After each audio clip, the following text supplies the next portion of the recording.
আল্লাহর ঘরে মসজিদকে যে সুন্দর করবে আল্লাহ তাকে সুন্দর বানিয়ে দেবে। ঠিক কিনা বলেন? বানাল্লাহু লাহু বাইতান ফিল জান্নাত। আল্লাহ পাক ওই বান্দা বান্দির জন্য জান্নাতের ভিতরে একটা ঘর বানিয়ে দিবে। সুবহানাল্লাহ। যে দুনিয়াতে মসজিদ বানাইবে, কি বানাবে? আসেন, মসজিদের ভিতরে সুন্দর করে রং করা হয়েছে, এখন বাহিরে রংটা দিলে সুন্দর হবে। ঠিক কিনা বলেন? আমি দেব 500 টাকা রঙের জন্য। কত? 500 টাকা। ইমাম আবু ইউসুফ হুজুর, আমি দিলাম 500 টাকা। হাজি সাহেব নেন 500 টাকা। বলেন আর কে দিবেন? কে দিয়েছে? আর বিনন্দপুর মিয়াজি বাড়ি মোহাম্মদ শরুফ দিয়েছে 500 টাকা। মারহাবা। কত? 500 টাকা নগদ দিয়েছে। আল্লাহ, তোমার ঘর মসজিদ সাজাইতে তোমার যে বান্দারা বান্দিরা টাকা পয়সা দিয়েছে, আল্লাহ তুমি কবুল করে আনা। আর কি? বিনন্দপুর মিয়াজি বাড়ি মোশারফের বউ দিয়েছে 500 টাকা। কয় টাকা?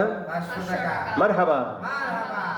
আসলে আমার বাইরে বাবারা দেন, আল্লাহর ঘর মসজিদে দিলে টাকা পয়সা দিলে কমে না, দেওয়ার মালিক কে? দান করে এবার পিতা মাতা আল্লাহ সুখে রাইখা কবরে নূরের টুপি পরাইয়া উঠায় কাল হাসরে। আর কে কে আছেন দেন? 500 টাকা দিয়েছে আনোয়ার হোসেন ব্যাপারী। আনোয়ার হোসেন ব্যাপারী দিয়েছে 500 টাকা। মারহাবা।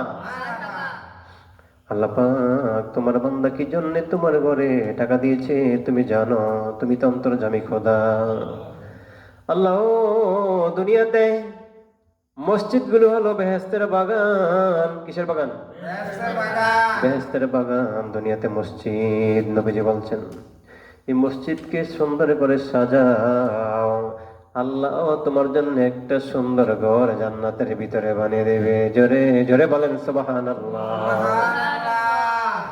এই আল্লাহর পথে দান করলে, আল্লাহর রাস্তায় দান করলে আল্লাহ পাক কমায় না, বাড়িয়ে দেয়। কি দেয়? বাড়িয়ে দেয়।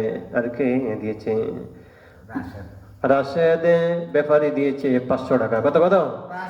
মারহাবা। নগদ দিয়েছে 500 টাকা রাশেদ ব্যাপারী। আজি সিদ্দিকাদি সাহেব বাহিরের রংটা করবে উদ্যোগ নিয়েছে। 6 লাগুক 7-8 যত লাগুক, বাকি টাকাটা সব সিদ্দিকাদি সাহেব মাইনাস করবে। আলহামদুলিল্লাহ। আল্লাহ তুমি কবুল কইর, মঞ্জুর কইর।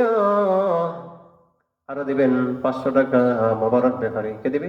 মোবারক ব্যাপারী দিবে 500 টাকা। আল্লাহ তুমি কবুল কইর, মঞ্জুর কইর। আরো দিবে 500 টাকা সুমন সয়াল। আল্লাহ তুমি কবুল করো, মঞ্জুর করো। যারা নগদ টাকা পয়সা দিয়ে দিয়েছে তোমার ঘর মসজিদের বাহিরে রং করার জন্য, উত্তর বাড়ি রসুলপুর, আল্লাহ তুমি কবুল আর মঞ্জুর করে আল্লাহ। সিদ্দিকাদি সাহেব যে উদ্যোগটা নিয়েছে এটা ভালো একটা উদ্যোগ। আল্লাহ বলেছেন ওয়াকানাল ইনসানু কাতুরা। আল্লাহু আকবার। আল্লাহ বলছে তোমরা কি করিও না, কৃপণতা করিও না। কি করিও না? কৃপণতা করিও না। আমি যা তোমাদেরকে দিয়েছি তা থেকে আমার পথে হালাল রুজি থেকে, রোজগার থেকে তোমরা আমার পথে ব্যয় করো। আল্লাযীনা